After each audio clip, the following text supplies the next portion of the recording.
All right. So we'll start with chanting.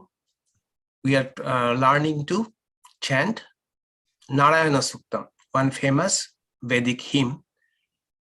In last class, we learned to chant 2 verses. Today, we shall chant those 2 verses, and then the 3rd verse, we shall do call and response.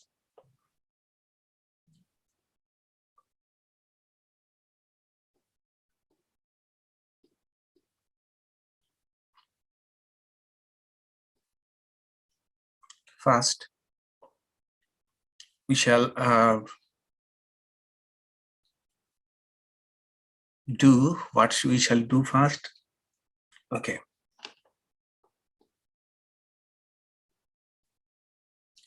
So verse number 1 and verse number 2 of Narayana Suktam, we shall try to chant together.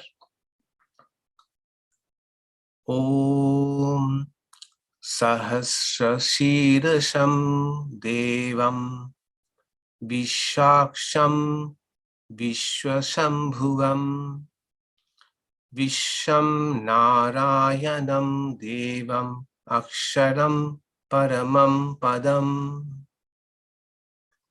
Vishwata Paraman Nitam Visham Narayanagam Harim Vishamevedam Purushas Tat Visham Upajivati.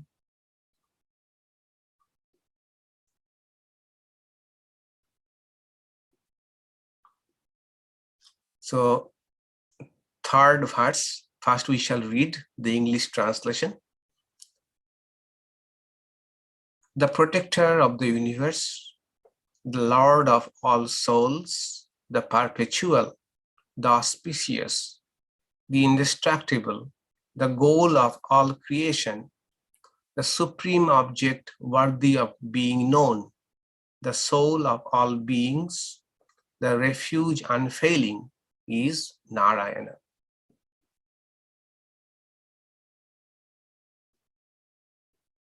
Now the 3rd one. First call and response, then together.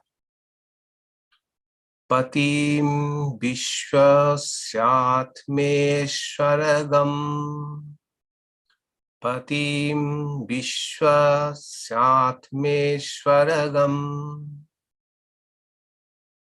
Shashvatagam Shivamachyutam Shashvatagam Shivamachyutam Narayanam Mahageyam Narayanam Mahageyam Vishwatmanam Parayanam Vishwatmanam Parayanam. Let's chant together. Patim Vishwasyatmeshwaragam Shashvatagam Shivamachyutam Narayanam Mahageyam Vishwatmanam Parayanam. Once more. Patim Vishwasyatmeshwaragam Shashvatagam Shivamachyutam Narayanam Mahageyam Vishwatmanam Parayanam. So those who have joined for the first time, this underscore means it is a lower note. Vedic chantings are in 3 notes. One is the normal, the pa, saregama pa, pa. Lower note is ma. Then this higher note, a vertical line, which is dha. So with these 3 notes, all the Vedic hymns are chanted. All right.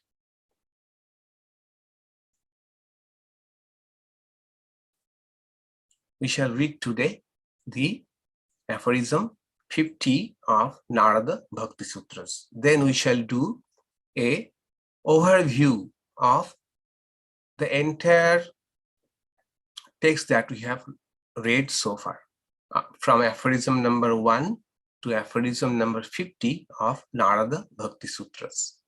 So aphorism 50 is sa tarati sa lokams tarayati. Let us read it together. Sa tarati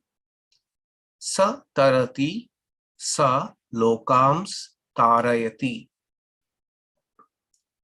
The meanings are like this. Sa means such a person.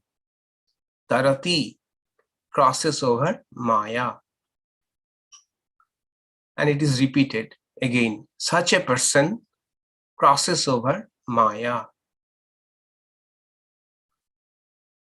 Such a person lokams, that is, helps others, tarayati, to cross over Maya. Such a person crosses over Maya.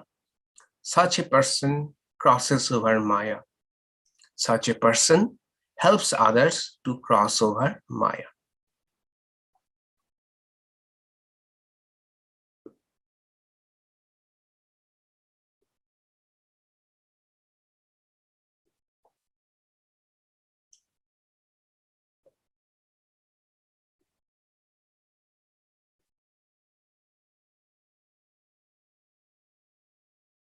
All right, so aphorism number 46, Narada asks the question, who crosses over Maya? By Maya, here it means the veil, or what differentiates a devotee, what keeps a devotee away from God. Who can cross this Maya and reach God, can become one with God? He went on answering, and he mentioned 11 practices. Those who follow these 11 practices, they cross over Maya. So this is the conclusion of the topic, subtopic rather, who crosses over Maya. You have noticed that in this aphorism, Narada has repeated these two phrases, sa tarati, sa tarati. Repetition in Indian Sanskrit texts usually mean two things. One is, when something is repeated, it might mean completion of a topic. When a topic is completed, then repetition is done. Repetition is also done to emphasize the point. So here, Narada wants to emphasize that such a person who follows these 11 practices, we shall have a look at them very soon, those practices. So those who follow these practices, they crosses over Maya. So the topic which started with the questions, who can cross over Maya, concludes here. Those who embrace the 11 practices that were mentioned from aphorism 46 to 49, they attain three things. What? One, we saw the second part of aphorism 49, he mentioned, they attains uninterrupted devotion. Uninterrupted devotion to God. Second, they crosses over Maya. Third, they helps others to cross over Maya. These three things happens to them. So one who crosses over Maya, in other words, those who have got illumination, enlightened, they naturally wants to share their experience with others. It is just like when we find a tour very, beautiful, or we have enjoyed so much, we try to share with my friends. Or we discover something like a good book, we try to tell our friends about that good book. A documentary, we share with others. Similarly, those who reach the goal or even advances quite a bit along this path of bhakti, they also want to share their experiences with others.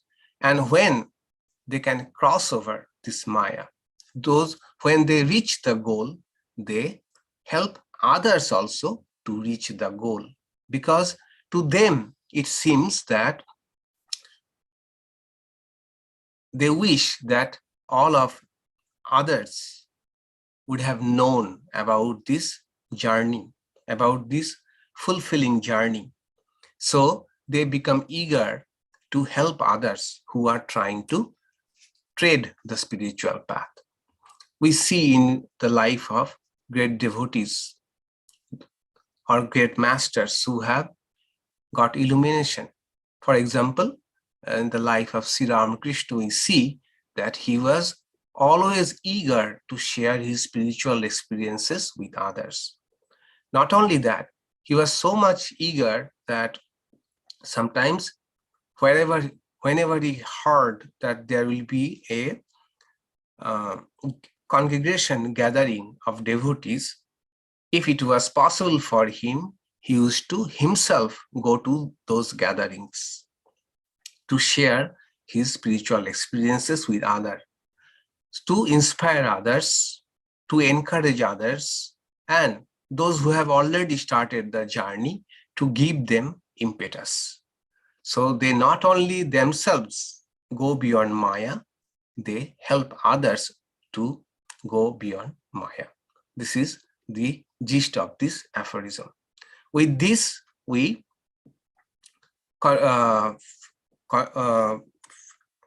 have completed aphorism 50, the third section of Narada Bhakti Sutra. We will do well to do a overview of summary of what we have studied so far. Aphorism 1 to 50. So Narada Bhakti Sutra is a text of bhakti, devotion.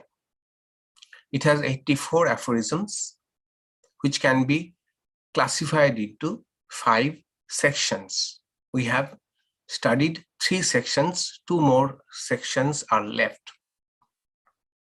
First, 25 aphorisms, aphorism number 1 to 24. Narada talked about nature, promise, and characteristics of bhakti. Narada, at the very beginning, which is characteristic of most of the Indian scriptures, at the very beginning speaks about the highest. At the very beginning, places before us the goal of bhakti. What is that? Supreme devotion, an ecstatic, a natural love for God. A spontaneous love for God, which is called para bhakti. Para means superior. Bhakti, as we know, can be classified into 2. Para bhakti, apara bhakti. Para bhakti is the goal when we have had that spontaneous love for God. And apara bhakti means bhakti yoga, that is, whatever practices we are doing so that we can cultivate that divine love. So one is the means, another is the goal. Narada places before us at the very beginning the goal of bhakti, that is, achieving that supreme love for God. First, he speaks about, gives an indication of what this supreme love or para bhakti is. This para bhakti is ineffable, cannot be expressed in words. Like any other emotion which is difficult to express, this supreme emotion, that is a spontaneous love for God, in fact, cannot be expressed in words. Still, he said, it is of the nature of supreme love. Satu asmin parama prema rupa. Sa means bhakti. Asmin, in God, parama prema rupa, of the nature of divine love or supreme love. Rupa means not actually supreme love, of the nature of supreme love. We saw that there are many meanings embedded in the word rupa. That is, it is not only qualitatively different from all the other kind of love we know, it is also quantitatively different and qualitatively different. That is why rupa, supreme love. And it is of the nature of immortality. That is, this love is undecaying, undying. Once we have got this love, then it does not depend upon anything else. That is, it is of the nature of immortality. What is the promise of Parabhakti?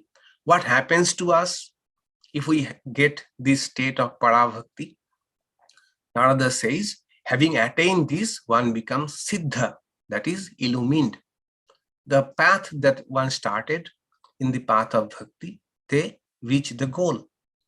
Then they become immortal, Amrita, immortal in the sense of they transcend death. They know, come to the realization that even if my body dies, I won't die. I would remain eternal. This relationship with God will make me eternal, immortal, and they become fulfilled. After that, that is after having this Parabhakti, one does not want anything else, does not feel the need for any other thing apart from the basic necessities, does not lament for anything, does not fret over things, does not worry about things, does not hate anybody, because they see the same God present in everybody. So they does not hate anybody and becomes even-minded, stable-minded, equanimity. Nothing can really trouble them, and nothing can also throw them into elation. They become equanimity. They become equanimous. They get an equanimous mind. And also, after having this love, one becomes like intoxicated. Matto bhavati. So much joy, one becomes intoxicated. They become stabdha, that is still. That is, they, amidst all the things going on around them, they can find stillness in their heart. And atma ramo bhavati, that is, they get absorbed in the bliss of that love. Then he said that this divine love is one-pointed. That is, ananno. A devotee, after having this kind of love, has kind of unbroken flow of love for God. So these are the promise of Parabhakti. How to recognize Parabhakti, whether someone has got it or not? Narada says that this divine love can express in different ways in different persons. In some, it may express as love for ritualistic worship, puja. Someone, after having this kind of bhakti, may show that a spontaneous love for doing ritualistic worship. Some might like to read, hear, or sing the name of God, or devotional songs. But Narada thinks, according to Narada, that a sense of unbroken intimacy with God, no matter what we are doing, there is always a sense of God's presence in the center of everything. That is the characteristic of this Parabhakti. And he says there are examples of such devotees. Who are the examples he gave? Who are the examples? Anybody? Oh, I have to unmute. Okay. Yes. Yes. Mirabai? Anyone else? Chaitanya? Anyone else? Gopis. The gopis. Yeah, the gopis, the milkmaids of Vrindavan. That example he gave. Okay. Yeah. So in the midst of all their activities, the mind of the milkmaids used to be immersed in the thoughts of Sri Krishna. So they are the example of bhakti according to Narada, that this unbroken sense of belonging to God. Whatever they are doing, but a part of their mind is thinking about or revolving around Sri Krishna. That is, according to Narada, a sign, a characteristic of bhakti. In the next section, aphorism 25 to aphorism 33, Narada speaks about uniqueness of bhakti or glory of bhakti. As is expected, since it is a text on bhakti, Narada will praise it over other yogas. So Narada says, Parabhakti, supreme love, is superior to all other yogas. It is superior to Jnana Yoga, superior to Bhakti Yoga, superior to Karma Yoga. And at that point, we saw that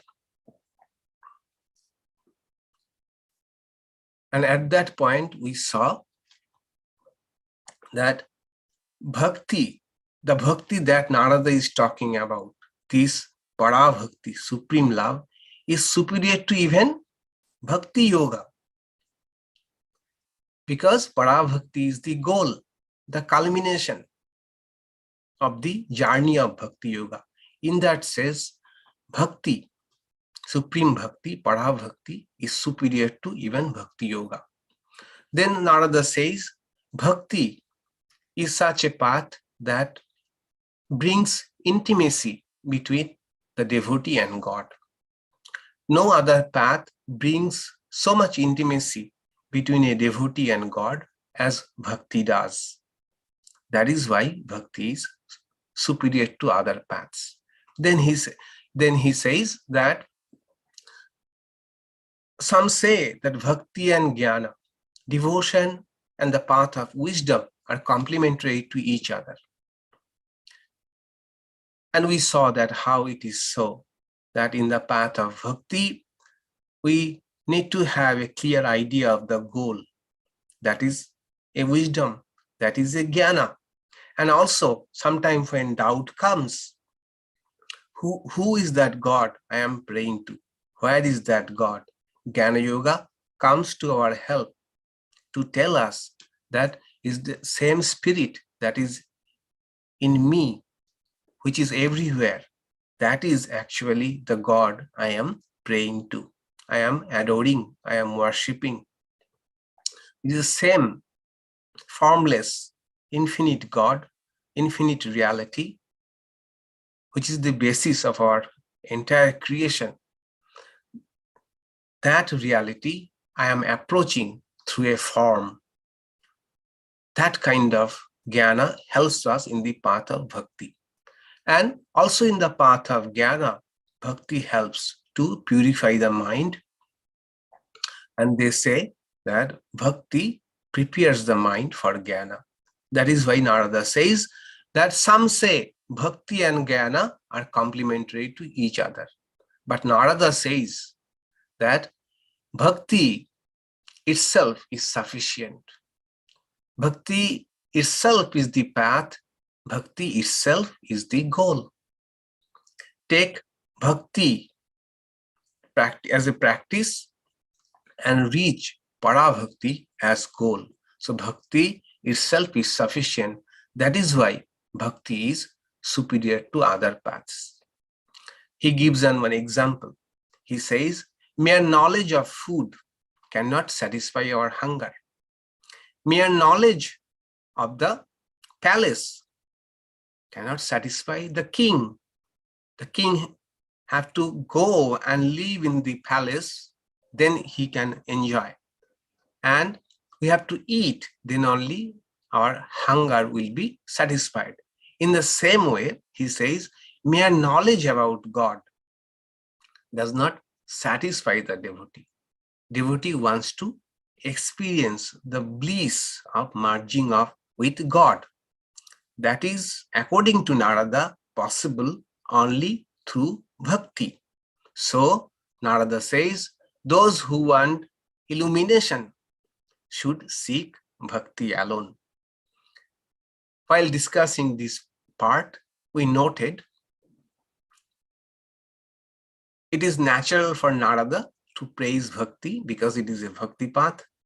Then, when someone is taking the path of bhakti, it is good to have this kind of conviction that this path is best. But we have to add something. This path is best for me. This path is best for me. This resonates with me. It does not mean everybody has to follow this path. It is the best path, so everybody has to follow the path. But I have taken this path, it is best for me. In that way, bhakti is unique, superior to all other yogas. Then the third section, which we just concluded, aphorism 34 to 50, which is bhakti sadhanani, the practices of bhakti. What is bhakti yoga really is? What bhakti yoga really is? What are the practices through which we shall reach to that state when we shall have all para-bhakti, supreme love? Narada mentions 5 practices in the beginning of this section. Then he comes to the topic with another question, which we saw, who crosses over Maya? That means who really reach God? In other words, who can have that para-bhakti? At that section, he mentions 11 practices. And those 5 practices mentioned in the beginning of this section and the 11 practices mentioned at the end of this section, they overlap. Some of them overlap. But then if we study them comparatively and comparison side by side, we see that they boil down to the following practices. For your convenience, I have made a list of 7 practices, 7 unique practices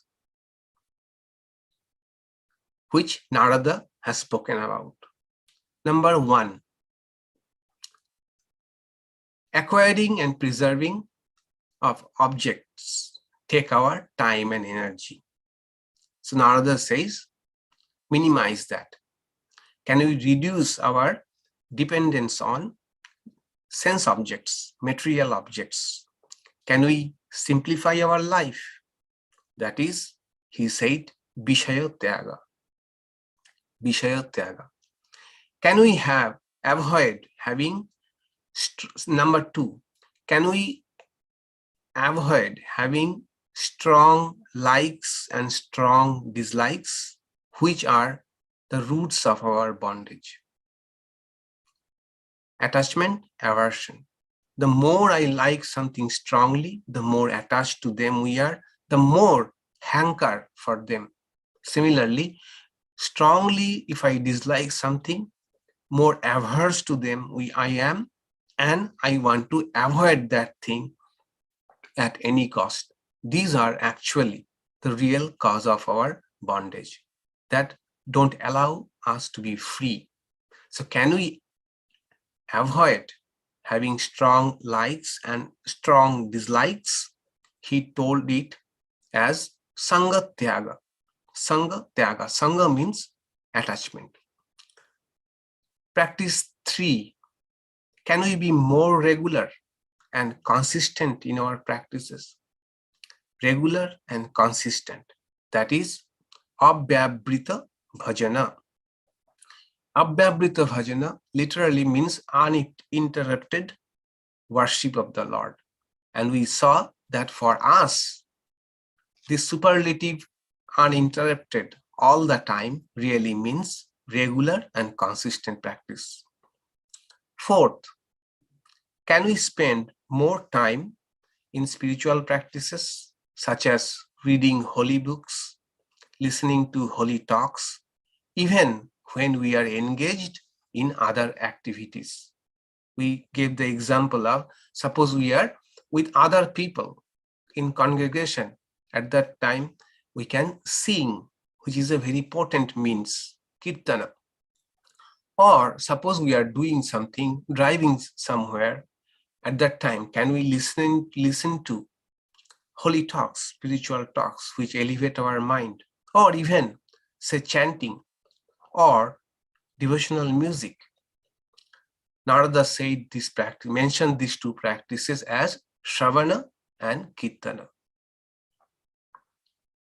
Fifth, can we once in a while dedicate time entirely for spiritual practices in solitude, cutting ourselves off from the world, such as taking a spiritual retreat, maybe for a day or even for a few hours, when we will do nothing other than spiritual practices, engage in such spiritual activities. Narada mentioned this as, can anybody say?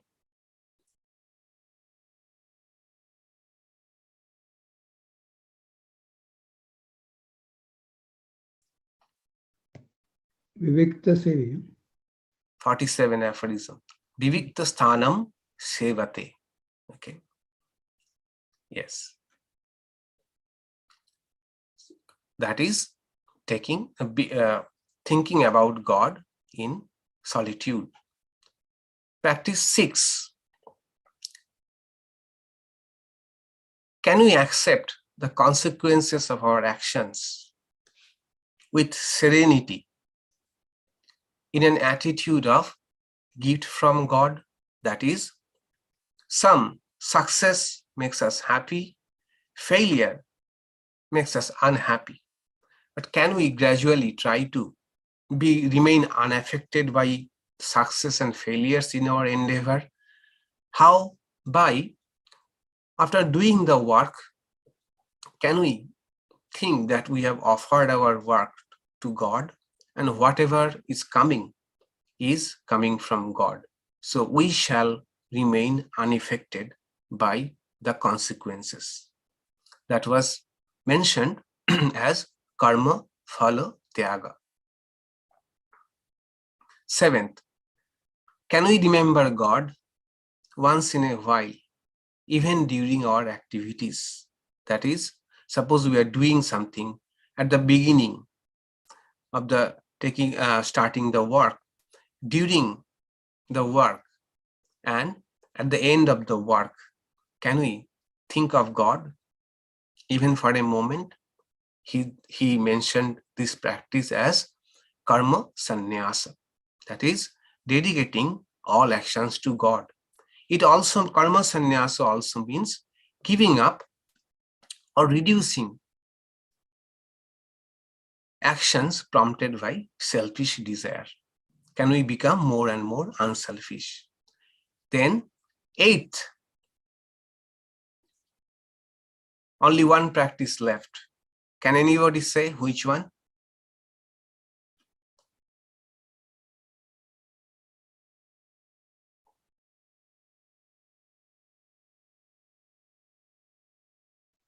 And Narada dedicates quite a few aphorisms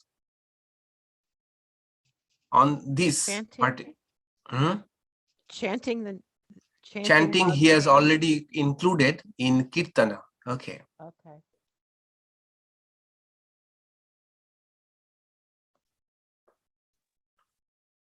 Is it complete surrender? Complete surrender. Complete surrender is part of, this karmani, karmani channasati or karma phalotyaga. Meditation? Meditation, he has not mentioned directly yet. Helping others. Helping others also do spiritual activity? So we have to think what Narada has said. Okay, not our own. If nobody can say, I will say my efforts have been really been failure.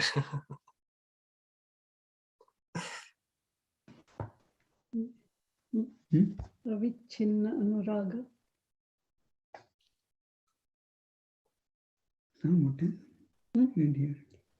Okay, one hint. According to Narada, which is the most important sadhana for bhakti? Worshipping God, loving God. Constant remembrance.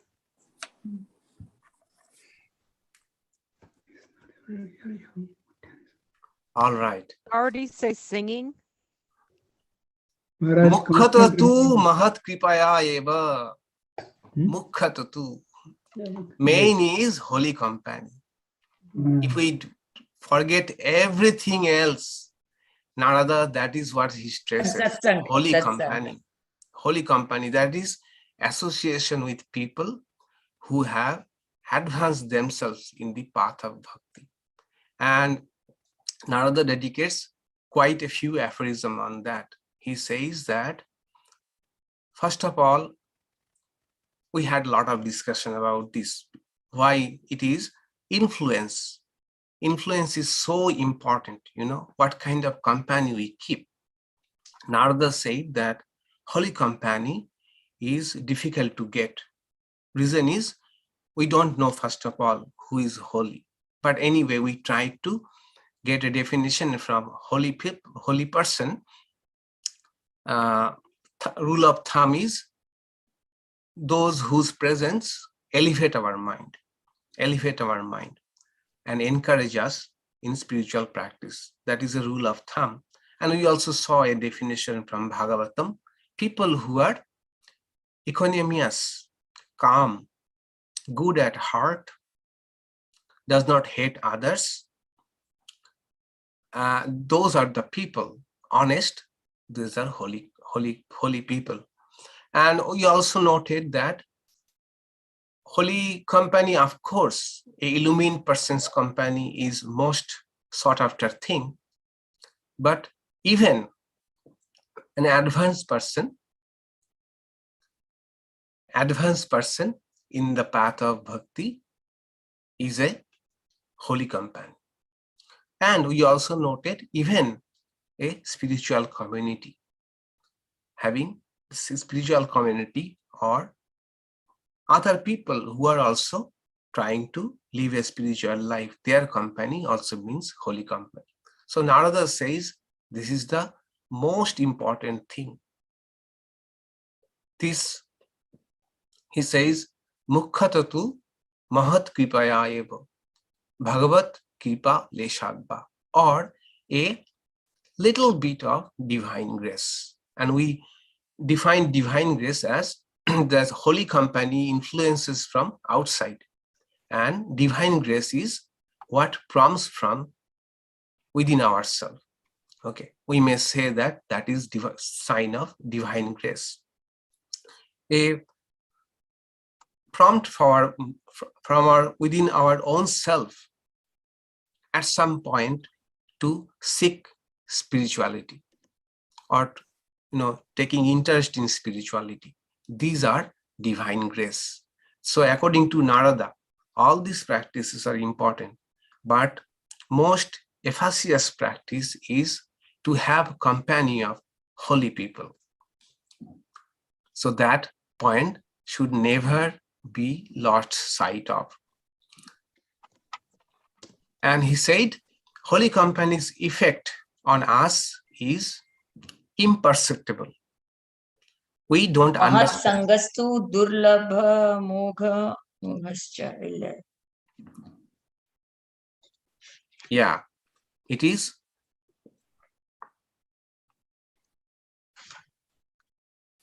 imperceptible, but it is their effect is Mukhyatastu, number 38. Mukhyatastu mahat kripaya eva bhagavat kripa. and the effect is imperceptible but infallible. They have our effect anyway. In that course of discussion of Holy Company, he also said, as Holy Company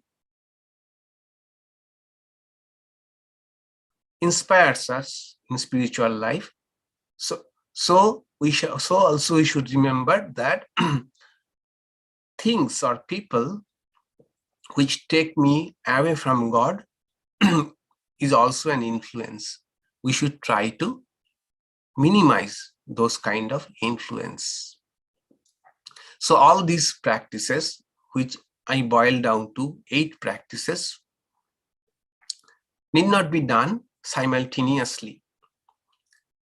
We may choose whatever resonates most with us and at a particular time or under given circumstances. So always the scriptures or holy books place before us many practices, but not all of them we can do all the time. We should rather ask ourselves which practice will be more effective under present circumstances, which is doable now, and which I can do and which will help me most. We can choose from among those practices. Narada then said that those who follow the above, those who do the above practices, those who follow the above mentioned practices, they first of all attain one-pointed devotion to God, which is goal of Bhakti Yoga. Then eventually they reach the goal, that is this supreme love for God, God realization, merging with God, and they also help others to realize God. They also help others to realize God. So that is the summary of what we have studied so far. And while going to summarize, definitely we glossed over many things, but that is given. That is, of course, we understand that when we are trying to get an overview, we sometimes generalize. And next he will speak about, again he will come back to the topic of Parabhakti Mahima or Parabhakti Sarupam, probably, nature of this divine love. Again, he goes back and forth between the highest state and the steps needed for this to reach that highest step. In the next section also, he will again speak about this highest state. He will begin by saying that Anirvachan cannot be expressed by words, what this divine love is. And then some other characteristics about this divine love. Then he will again speak about some spiritual practices, things that a devotee, a follower of Bhakti Yoga, Bhakti yogi, Bhakti yogi should remember. We shall see that from our next class.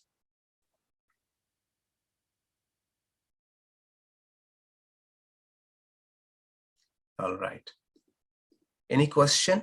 I can take questions if anybody has.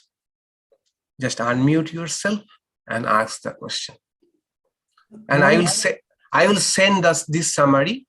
I have written down the points. I can send by email. Maharaj, I have a serious question. Yes, go ahead. The question of holy company. Ha, We are in, let's say, in this country. ha. We go and work, we struggle to keep up with the things. Where do you get the company? Yes, good question. Yeah. Can anyone answer this question? What is the question? Attend study classes. With That's one answer. Anyone else? Study of scriptures, like gospel or... Good. Yes. Yes. Go to places where spiritual people are and the places that attract them, such Okay. as the Vedanta Society. Third, yeah. Also, also offering work as one is doing work in the midst of work, stopping periodically. That's very challenging, but with practice, it comes a little bit to offer whatever one's doing to the Lord. Mm-hmm. Yes. So, Nanakji, did you get your answers? This is actually, yes, we discussed this, that holy company, if Narada himself mentions, difficult to get. Okay. One is physical distance. And we also noted that difficult to spot a holy person. Holy people, they don't advertise, come here is, I am holy, come to me. But what we can do is, company of other devotees is also a holy company. And also books written by and on illumined people. Written by illumined people or on illumined people. That also, reading seriously daily, that is also a holy company. That's a holy company. So does the grace of God assist us with finding these people? Exactly. Narada mentioned that. Labhyate tat api tat kripaya eva. Holy company also is achieved by the grace of God. Holy company is also achieved by the grace of God.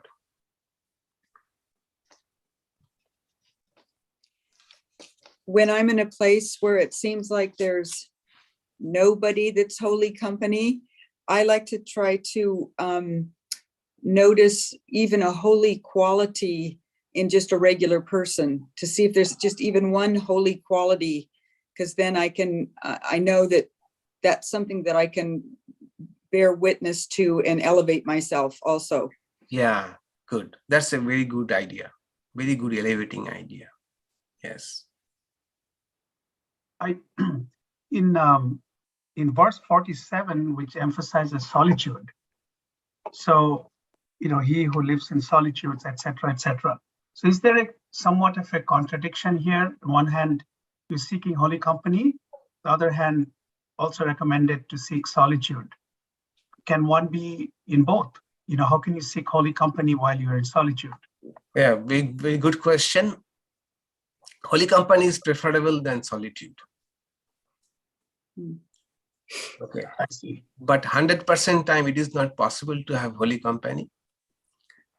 But once in a while he says that, and also he noted the point that solitude also can mean inner solitude. inner solitude.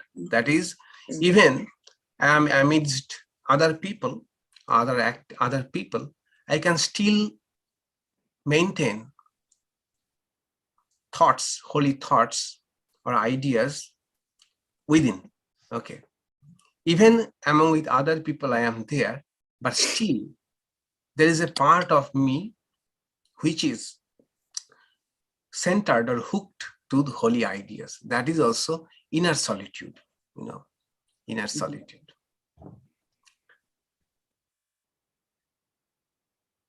I have a question. Yes, Betty, go ahead. I have a question about Narada himself. And as I recall, and it's very sketchy, Holy Company was very instrumental in his life, the contacts he had with different sages. Right. So what is your question? My question is, could you say a little bit about Narada? Yes. As far as we know about Narada, that as a little child, his mother used to work in a ashrama. Okay. Used to do some, render some service in an ashrama of sages. And Narada from his childhood also became friendly with those sages. Used to go to the ashrama along with his mother and used to render service, and used to also listen to the sages talking among themselves or giving discourse. So Narada himself mentions that all his love for God or his yearning for God sprouted from his company or exposure to the sages from an early age. Thank you. Probably that is why he says, he himself having experienced that the chief means for attaining bhakti is company of holy people. Thank you. Yes. Swamiji, the number 4, fourth practice, what was the Sanskrit, the sutra for that? The extending the time spent in spiritual practices, even while other activity. Shravana Kirtana. Loke api Shravana Kirtana. Oh, that's not number 3 then. Okay. Abhya Brita Bhajana is not the same as number 4. No. Okay. All right. Maharaj, where does japa come into this? Japa is Shravana Kirtana. Japa is- We discussed that among Kirtana, God's name also comes japa, repetition of mantra. That is also comes under Shravana and Kirtana. Can it be also considered as a holy company, Maharaj, doing japa? Of course. Japa is ultimately holy company. How old is Narada's scriptures?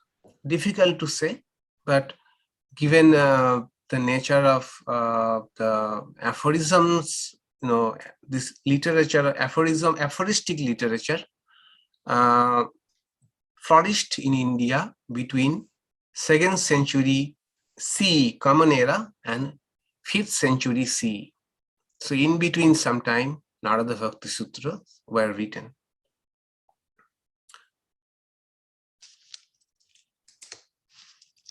Swami, Yes. I've had a couple of Zooms, book clubs, where we read a book and then we discuss it on Zoom. I belong to the Sacramento Women's Book Club. Unfortunately, it's just women, but I find in our talks there's some spiritual themes sometimes come up. Very and good. how people treat it and how people answer. And people have different languages about the same thing. It's all English, but it's just different way of talking. And I have found that it's not as obvious as we are here, but I still find that it is a type of holy company through understanding literature. Yeah, sure, sure. Wherever, in whatever form we can get it, we shall go for it. We should go for it. Just one more place. Davis has a Episcopal church, and they have sometimes book clubs or talks about like racism and stuff. So sometimes other churches will be kind of humanitarian with themes too. Yeah, yeah. No, there are many groups who meet and talk about spiritual things. If that resonate with our, practices, we should surely go for that. Swamiji, quick question. Going back to the age of when the Narada Sutra was written, the Chandogya Upanishad refers to Narada, and which predates. It's older than, right? I don't know when it's supposed to be placed. So how do you relate the two times? Yes, yes. The thing is, Narada himself did not write Narada Bhakti Sutras. Okay. I see. So these are all, first of all, these were first propagated, or people memorized them, and it passed on from generation to generation. Secondly, this is Naradiya Bhakti Sutra, that is Bhakti according to Narada. So not necessarily Narada spoke it in 2nd century. He might have spoken long ago. Someone might have thought that let me give a structure. Okay. I see. Another point is there was probably more than one Narada. There was probably more than one Narada spanning different centuries. Okay. Thank you. Yeah, sure. So we shall have the guided meditation now. After it, you have helped us, Lord. Thank you. Yes.